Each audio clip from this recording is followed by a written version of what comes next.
I'm Sadie, and today I'm going to show you how to sew with boning. Boning is a technique that provides structure and architectural stability to your garments. There is the heavy-duty type, which is steel and spiral bound. It's really good for costuming and historical garments. But today I'm going to show you an easier version, which is made from plastic that you can sew through. There is the Ridgelin type, and this you need to create a casing for, and I'm going to show you that. And then there's also the plastic type of boning, and this typically comes in a casing, and it's super easy to find online and at sewing and craft stores. The interesting thing about boning is that it gets its name from what it was originally made from, which is wood, ivory, and bone. So the first one I'm going to show you is the plastic boning, and I have created seams here on my piece of sample fabric, and I'm simply going to take my plastic boning and I'm going to measure the seam, not using my good sewing scissors, but some craft scissors. I'm going to cut the length of boning that I need. And then I'm going to remove this plastic spine that's in the casing. This is actually what provides the structure.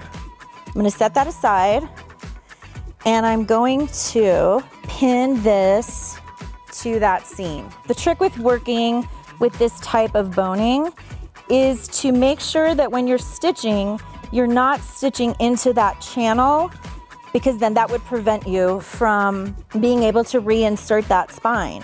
So if you'll notice, there is seams, stitching lines. This is black on black, so it might be hard to see, but I want to stay either right on top of that original stitching or just to the outside of it. And so now I'm going to move over to my machine and stitch my casing down to my project.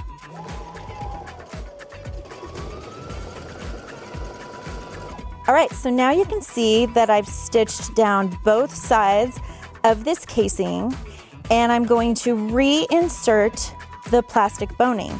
Now, this particular brand has a like a thread sheath that is on the plastic boning, and if you can get that removed before reinserting the boning, it'll make it much easier. And so now I'm just going to find that channel, and I slide the boning back in. And then it's very easy to lock the boning in place in your seams. You can stitch right over it in the project.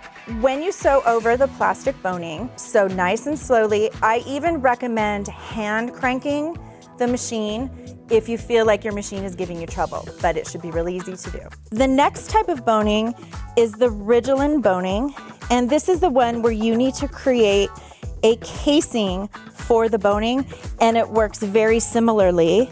You're simply going to measure the seam that you're applying the Ridgelin Boning to, cut it to size, and then in the project you will have a casing or a seam that you can slip it into, and you simply slide it in to the casing to create your structure. So I created my channel or casing for the Ridgelin Boning.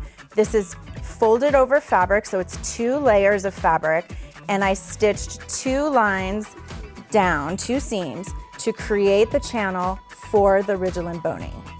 Similar to the plastic boning, the Ridgelin Boning can be sewn over within the seams to lock it in place. As you can see, the boning has some curvature from being rolled up in the packaging.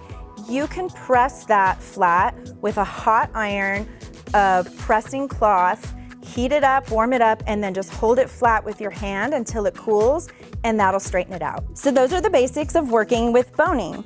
And you can put these techniques to use in our Everyday Lingerie course, or whenever you need to apply boning to lingerie or corsets. Let us know in the comments if there are any other techniques you'd like us to share. Happy sewing!